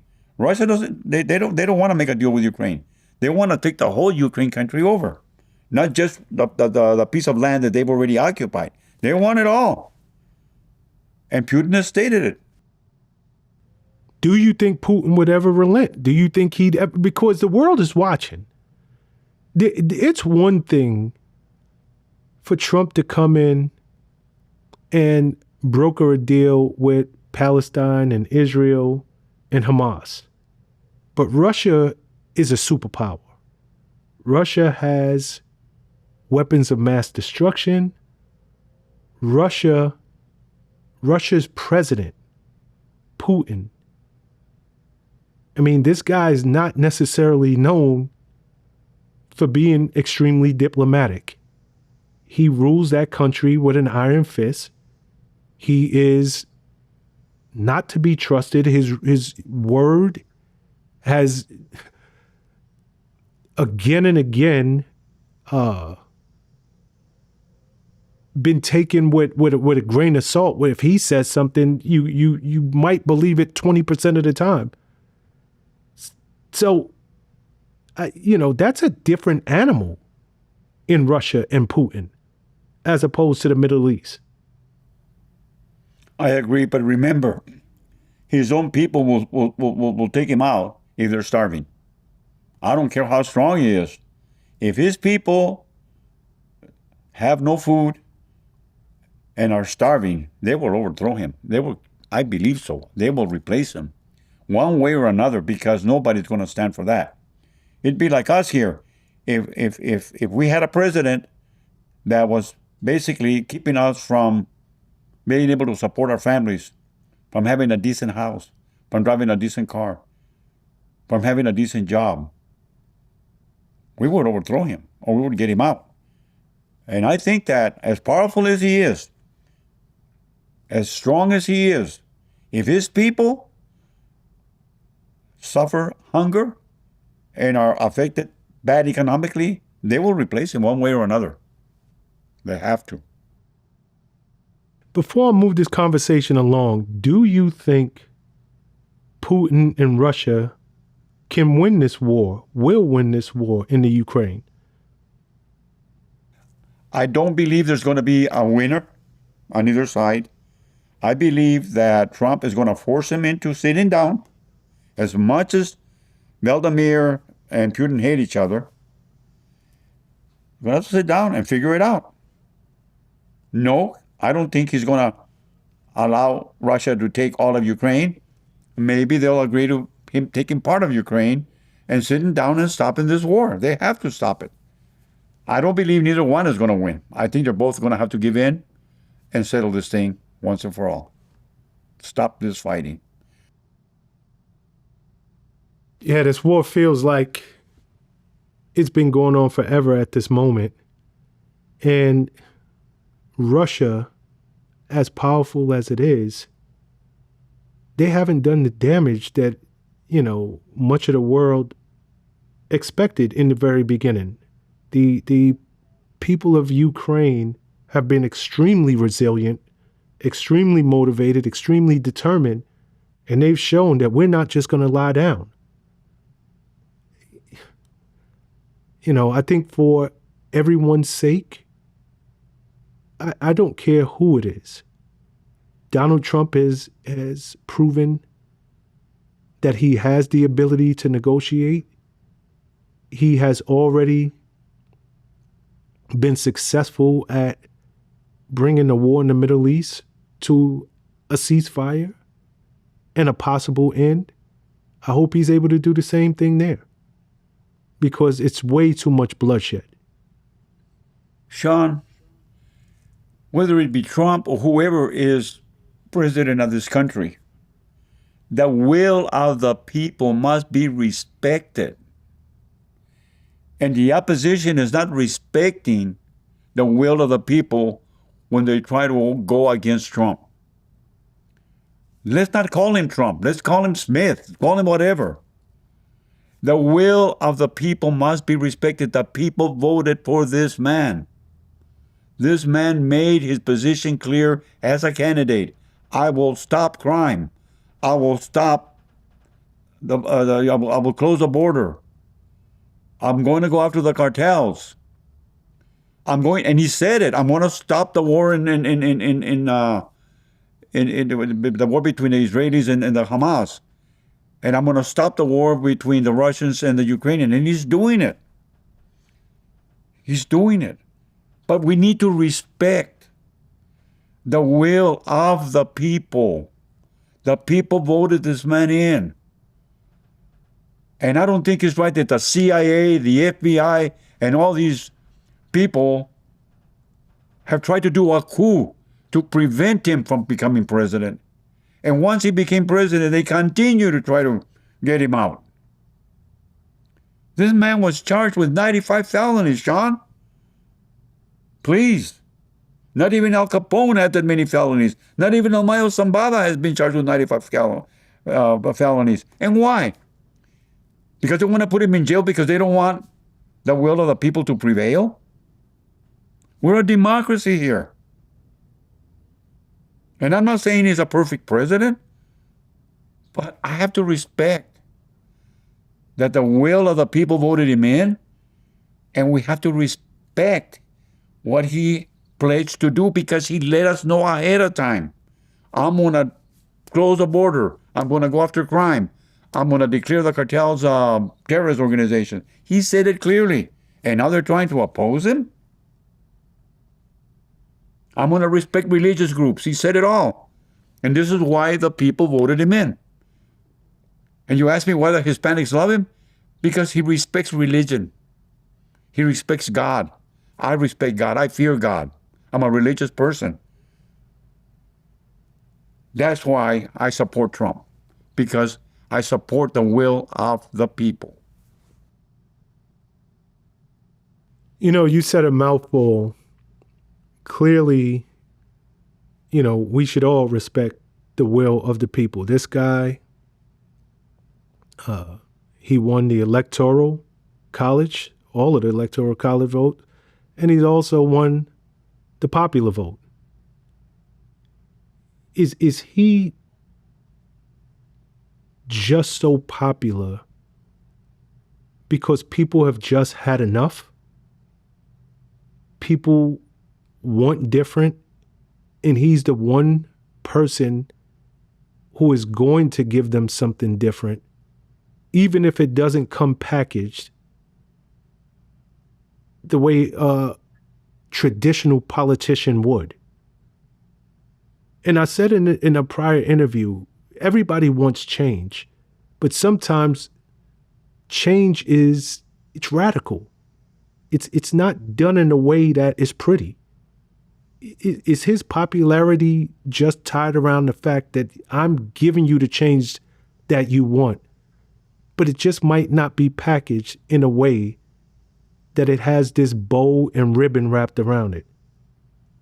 But ultimately, you're going to see change. Yes, I agree. And we are seeing changes. You know, we all have hearts. We all feel for the illegals. We all feel sorry for them. We're compassionate people. We're a compassionate country. But we can't afford to have all these people just come in here, Shawn. We cannot afford it. Look at the taxes people pay. I know people that half of their paycheck goes to taxes. And to know and basically have been exposed that past corrupt officials through USAID and through NGOs were stealing the taxpayers' money. I mean, that is, it didn't bother me when I thought, okay, they're getting money from the Russians, the corrupt politicians. Okay, they're getting money from the cartels, the corrupt politicians. Okay, they're getting money from whatever country. But when I found out, and it was proven that USAID was being used to fund NGOs for fake money laundering operations where they were stealing the money, do you really want to make me believe that so many millions went to buy Afghanistanis condoms? That was a money laundering operation. They didn't buy condoms for anybody, but yet they funded it. The money went over there and it came back to some corrupt politician over here that passed that bill. That's the way it happened. That's called money laundering. They were stealing, and they have been stealing, our U.S. taxpayers' money, Shawn. And like I said, it doesn't bother me that they're getting money from the Russians under the table. It doesn't bother me that they're getting money from Ukraine or whatever, corrupt money. But to steal the taxpayers' money, to steal it the way they're stealing it, that really upsets me. Because if you don't pay your taxes, the IRS will arrest you, Shawn. Guaranteed they'll come after you. So that some politician can say that he's going to spend $20 million to buy Afghani's condoms. Are you kidding me? That never happened. And they did that in thousands of different ways. And the money was coming back to them. Now that upsets me. I'm surprised we haven't gone broke. Yeah. Before we wrap this conversation up, I want to speak to you because you mentioned the name Charlie Kirk earlier in this conversation. As we all know, on September 10th, 2025, we watched this young man be assassinated. Charlie Kirk, very outspoken. He was the CEO and founder of Turning Point USA. And I believe he was only 31 years old when he left this planet. Number one, were you familiar with Charlie Kirk before his assassination? And two, what is your thoughts on him and his political views personally? I've heard of him through my religion, through my church. I respected him. I respect anybody that preaches on God, preaches religion, and I cannot believe why anybody would hate him so much to kill him. But again, I blame the media. And yet, to this day, Shawn, we see those that publicly say he deserved to die. He deserved to be killed. Why? Because he was a religious man? Because he preached the gospel? Because he was outspoken? He didn't disrespect anybody that I ever knew or saw or heard of. He was respectful even to the people that argued against him. I saw a lot of his interviews. And I respected him for that. He's a great man. And it hurts me that he's no longer with us. I think he would have made a great president in the future had he lived. You know, he was killed by a 22-year-old named Tyler Robinson. There are a lot of conspiracy theories going around, many of which says that Tyler is a fall guy. He did not actually pull that trigger, and the real killer is still at large. Based on your extensive law enforcement background, do you think that there's any truth to that? Or do you think they have the right guy in custody? That they have the right guy in custody is true. Did he pull the trigger? Did the bullet that he fired kill Charlie Kirk? I don't know. There are, theories going around that he had a mic underneath his shirt that exploded and went into his neck. I don't know. The forensics should be able to tell us more, and they're not telling us a lot. That's why there must be transparency in our government, so that these terrorists can be disproven if what they're saying is not true. But as long as they keep information, like they did with the John F. Kennedy information, hidden information, there's always going to be that doubt. And that's one thing that the government should always be, is transparent and tell the people, these are the facts, these are the forensics, this is what really happened. Don't believe that it entered from one side and exited the other, or vice versa. Forensics can tell us that. And again, they're not being transparent. Everything is hidden, everything is secret, and it can't be like that. We need to be transparent and let the public know what we're finding out. As an example, the shooter that tried to kill Trump in Butler. We haven't learned that much about that guy. It was rumored that there was bank accounts in foreign countries to the tune of $5 million that were basically deposited in his name. Was that true or not? Have they followed up on that? And they come back and said, you know what? There was. And if there was money that was put in his account, then we should know who did it. Why? The big secrecy. We need to be more transparent. We need to let the public know what is going on. And hopefully, we're going to get that information soon.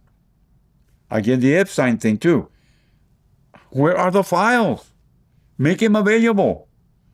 And if there was other people that were violating and raping little girls, they should be held accountable. Everything is a secret, and that's wrong. We need to be transparent. To this minute, to my knowledge, we haven't seen the death certificate. We haven't seen the autopsy report on Charlie Kirk. Why do you believe that this critical information wouldn't be released to the public? Because everybody allegedly saw what happened. It was right in front of our eyes. So releasing a death certificate and an autopsy should be relatively simple. Because at least we all believe that there was a shot taken and he was hit in the neck. Is there a cover up there? That's why there should be more transparency, so that we cannot suspect there's a cover up. Okay? Why are they not releasing all this information to the public? They should. If it was definitely the bullet fired by the suspect from the top of the roof there, then we should know it and have clear evidence. Forensics can tell us that, Shawn. It's not a big secret. We have the technology now to figure those things out, but yet they keep it quiet from the public. It's like a big secrecy. Why? You've heard him all the time when they testify for Congress. Oh, I can't talk about that because that's like an ongoing investigation. What do you mean you can't talk about it? You can give us some details. How many times did we hear FBI Director Wray? Oh, I can't talk about this because it's under investigation. Oh, I can't talk about that because it's under investigation. No, They need to talk about these things because that's the way they cover up stuff. I can't talk about it. It's being investigated. So what? Are you going to investigate this forever and we're never going to find out the truth? Because an investigation can last a lifetime. An investigation can last 20 years. And they're going to say, well, I can't talk about it because it's under investigation. That's wrong. And that's how they cover up a lot of stuff. I can't talk about it because it's under investigation. Off topic, what's your thoughts on this government shutdown? We're now over 2 weeks into it. The government shutdown it's a political shutdown. It's all basically because they don't like Trump. It's unnecessary. It really is unnecessary. And you know what I don't like is they don't speak clearly, Shawn. Why isn't somebody asking Chuck Schumer, point blank, are you opposing basically the beautiful package that Trump has because you want to fund illegal aliens? Is that why you're opposing it? Because you want $1.5 trillion to go to supporting? They say it, but they don't ask him. They need to be more direct.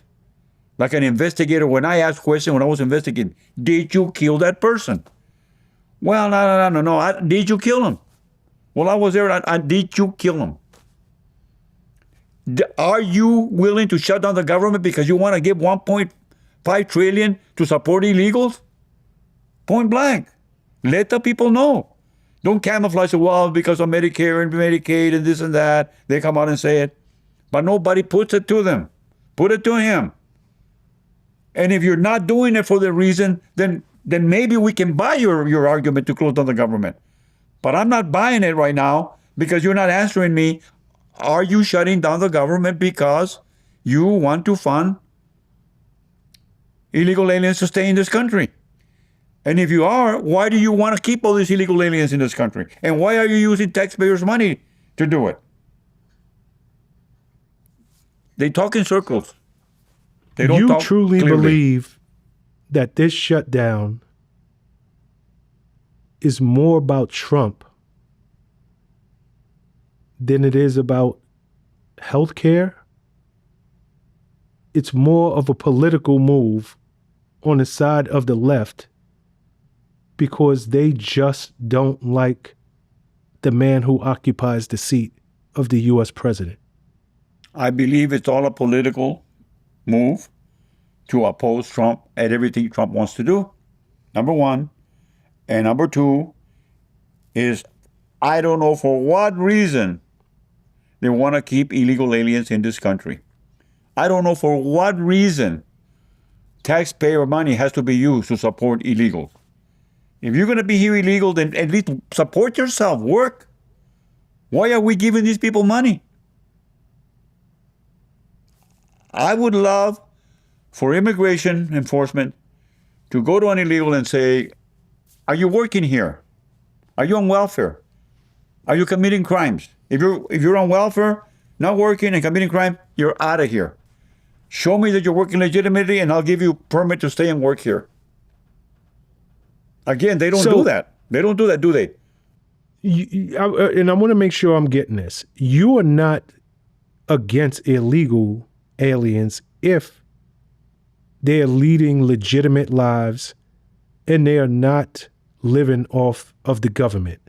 Is that what I'm hearing? That's exactly where I'm at. That's exactly what I mean. If a person is here to contribute as a citizen and is holding a job and is not a burden to the taxpayer, you should consider giving him a permit to stay. I'm not saying to keep on doing it illegally. Give him a permit to stay as long as you're working and you're not dealing drugs, you're not out there raping somebody or something. You're a law-abiding citizen. Give you a permit to work, and maybe down the road you can become legal. But the day you're not working anymore and you become we're not gonna give you welfare, we're not gonna support you, then you're out of here. The problem is a lot of people come here to abuse our benefits, to abuse our welfare system. That's known. And a lot of them come here to also not only do that, live off of the government, but also deal drugs on the side. And those are the people that gotta go. And I am human and I'm compassionate for the poor people, Shawn, that do come here to work. Okay? I don't think those people should just be deported. If they show that they've been paying taxes, they show that they're here basically contributing, not taking away from us. I think, why not? Why not give them permits to stay and work? Work permits. Why not? I'll close it out here. You mentioned several times during this conversation that you are a religious man. You're a God-fearing man. If you don't mind me asking, what is your religion? I'm a Catholic. And I'm a practicing Catholic and have been for years. I was an altar boy when I was a child, and I was brought up in the church. And I was brought up believing in God. And it hurts me to have killed people while on the job. It hurts me to this day. But sometimes you have to do what you have to do to stay alive yourself. Because if I hadn't shot those people or killed them, I'd probably be dead myself. But I do fear God. And I hope that God is looking at me from up there and saying, Hector did the right thing. I don't think I shot too quickly. I think I only shot when I knew that I was being shot at or I was about to be killed. And I do fear God to this day. And I hope that I never pull the trigger too quickly. We'll end it there. Hector, that's strong words, and I believe, we all serve a forgiving God. And I can hear in your voice that the things that you did, they were not done in malice. They were done in self-defense. But just know again, we do serve a forgiving God. I appreciate you coming on the program. As always, I love our conversation, and I can't wait until the next time, my friend. Thank you so much for having me, Shawn. It's been a pleasure. Likewise, brother. Till we speak again, I'll see you soon. Take care. Be safe.